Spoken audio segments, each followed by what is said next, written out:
really need to raise the minimum wage. I think it's overwhelmingly popular. This is an issue that I think organized labor really needs to rally around and work in coalition with low-income folks.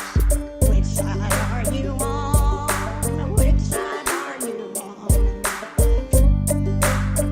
on? Adam and I were talking yesterday about the minimum wage, and the last time that the minimum wage was raised was, or that a law was passed to raise the minimum wage, was in 2007. The 2007 law raised the minimum wage 3 times, once immediately, once the following year, and then again in 2009. So the last time that the wage was raised was in 2009. It has been the same since then at $7.25 an hour. It's worth noting that if the minimum wage had just kept up with inflation since its highest, purchasing power, it's the highest purchasing power of the minimum wage was sometime in the 1960s. If it had just kept up with the purchasing power of the minimum wage in the 1960s, it would be somewhere around $15 to $20 an hour now. If it had kept up with productivity, it would be something like $25 an hour now, right? And so it's bad. The situation for minimum wage workers in the country is very, very bad. It has not benefited workers to have the minimum wage stay as low as it is. And so, some people continue to try to fight for a higher minimum wage, mostly not on the national level, mostly at their companies and at the state level and stuff like that. And there was a recent rally by the Union of Southern Service Workers, where at least one of the speakers spoke about their campaign to try to get Bojangles to raise their minimum wage to $25 an hour. And some people on right-wing Twitter got really upset about this. So let's listen to the clip that got them so upset. Get burnt by just grabbing fries. I get burned all the time, slicing my finger, just grabbing fries. Yeah, and it lasts for days. So imagine every single day we're coming here, getting cut and burned for 7 to 10 hours. Imagine how many cuts and burns you get in 7 to 10 hours of constantly working. So we get paid $12? That's not enough. That won't even cover my hospital bill if I get a 3rd-degree burn. That is one more reason why we demand $25 an hour. And so this account, which is just dedicated to Thomas Sowell quotes, which is a very bizarre thing to dedicate a Twitter account to, it's a right-wing account. And so the account said Bojangles employees want their wages to go up to $25 an hour because they get cut and burned at work. And the implication there, if I were to read that from a normal account, I would be like, okay, based. Yeah, they should. Because it's hard working in a restaurant. Like, people, having worked in a restaurant, I'm constantly kind of perplexed at how the service industry is seen as a great industry to start in as a teenager, because it is genuinely a hard and physically demanding industry as far as safety and stuff, and all of those things are true. That if you work in the kitchen at a restaurant, you will get burned, you will get cut, and it will hurt, right? And so, I don't know why that's funny to these freaks, but it's true. And in addition to that, there are so many other things. There is not one other industry in the United States that has a higher prevalence of sexual harassment than restaurants. I think people should be compensated for having to deal with that. And I don't think that $25 an hour is too much, actually. I think that is an appropriate amount for a starting wage at these restaurants, and they deserve it. They work hard, and guess what? If you pay these people a higher wage, the turnover will be lower, You will not have to train replacements as often. They will be more motivated and feel like, that their job cares about them more. And so they might be willing to give a little bit more to the company. There's all sorts of reasons to raise a minimum wage. And it is kind of baffling to see people, especially as the right is trying to take on the mantle of we are the working people's political coalition. As they are trying to do that, they are faced with a real sense of superiority that exists among so many right-wing voters that they think that they're better than other people. Especially the business owners and the small business owners and people like that. There's a real sense of superiority there. And they don't think that people who work in restaurants should not be poor. They think that people who work in restaurants should be poor.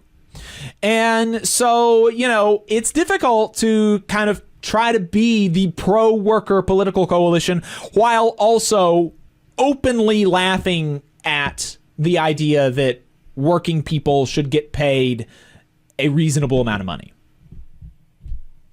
Yeah, absolutely. I think you're right. And I think, a couple of things that come to mind. For one, I looked up the living wage calculator for Huntsville, Alabama, right, for where we're broadcasting this show. And for a single adult, they calculate that, and this is with, no children, just one adult, a living wage where you could actually afford your bills, right, it's $21.87. If you are a single parent, and there are many, many single parents out there, right? If you are one adult with one child, a living wage in the Huntsville, Alabama area is $36.09. Minimum wage is $7.25. That is a poverty wage. We shouldn't have poverty wages, right? We shouldn't have wages that are so low that if you work full time, you're still not making enough to make ends meet. Like, that doesn't make sense. The labor movement and the working class more broadly fought to win a minimum wage back in the 30s because we wanted a basic floor, right? We wanted like a basic standard that has to be met.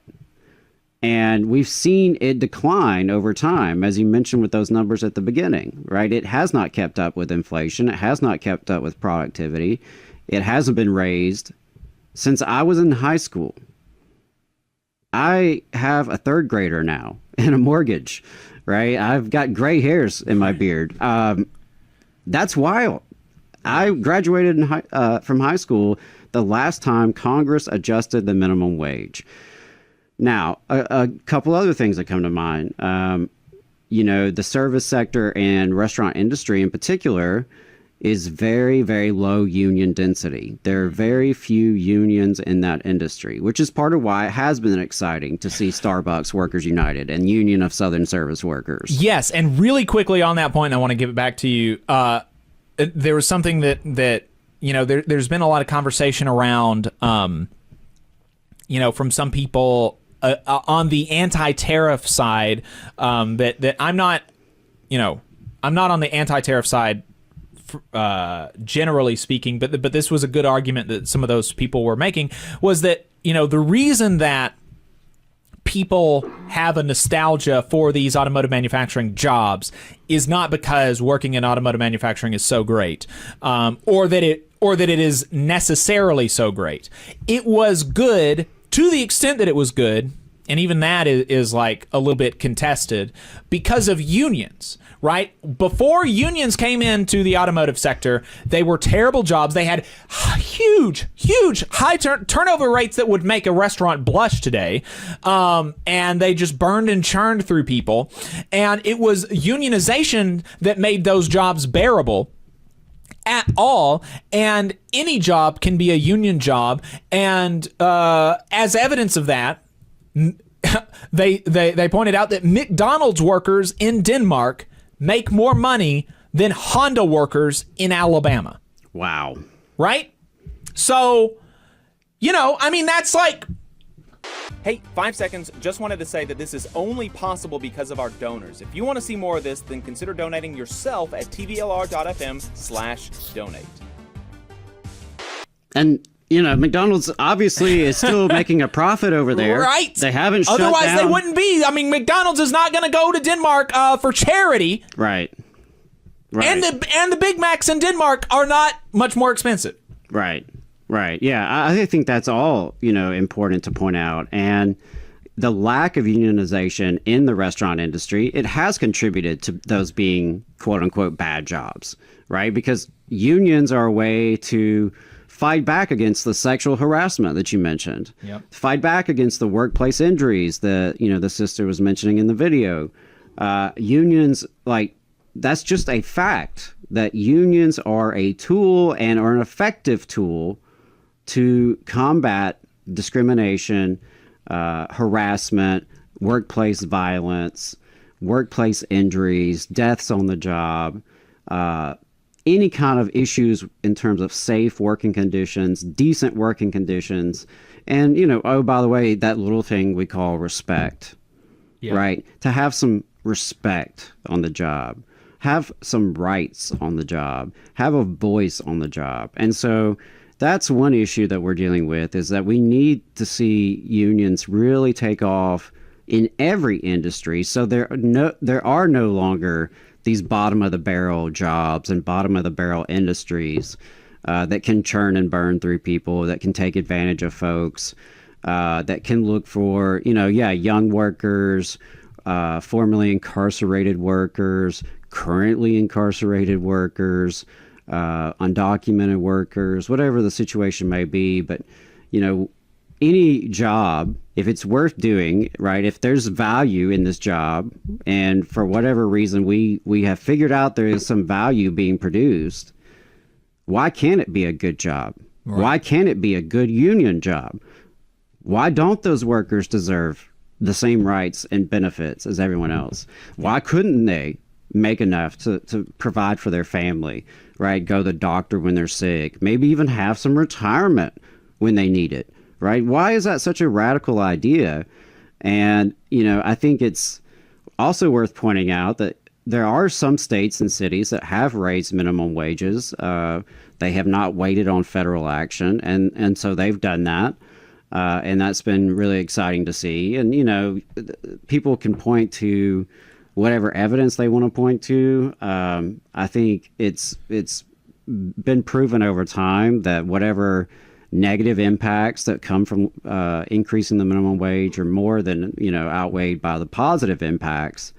And one other thing I'll mention on that is Alabama does not have a minimum wage. We don't have a law that sets the minimum wage in Alabama. And many southern states are like this. Or they may even have minimum wages that are below the federal, in which case, of course, the federal is what takes over. So we are relying on a law that was implemented in 2009, was enacted in 2007, right? That many years ago. Like, if you were born when this law was passed, you can drive now. Right. Your entire childhood up until driving age, the minimum wage has not changed at all. And you want me to believe that that's okay? Right? Having costs gone up? The cost of everything's gone up. Utility bills, medical bills, debt, right? And student loans, right? Because of course, people say, well, if you don't want a minimum wage job, you should go find a better job, have more skills, have more education. So what do people do? They go to college. They take various courses and classes. They go through various programs and trade schools. And then they get in debt, right? Because they're trying to better themselves. And one of the things that really stood out to me in this was years ago when the minimum wage, there was a lot more momentum around raising the minimum wage, right? You had the raise the wage movement, and it was really taking off in various places. We had momentum here in Alabama. The city of Birmingham actually raised their minimum wage. And the state legislature swooped in and said, no, we're not going to let you do that. And so that's also a problem that we deal with, particularly here in the South, is preemption, where these state governments, who are, of course, populated by politicians who all claim to love small government, and they all love to talk about states' rights and big federal government and all this and that.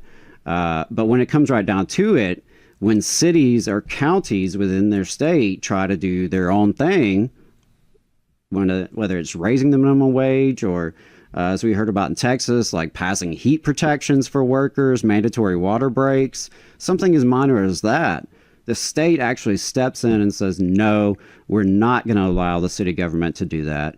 No, we're not going to allow localities to actually govern the way that their local populations want them to govern.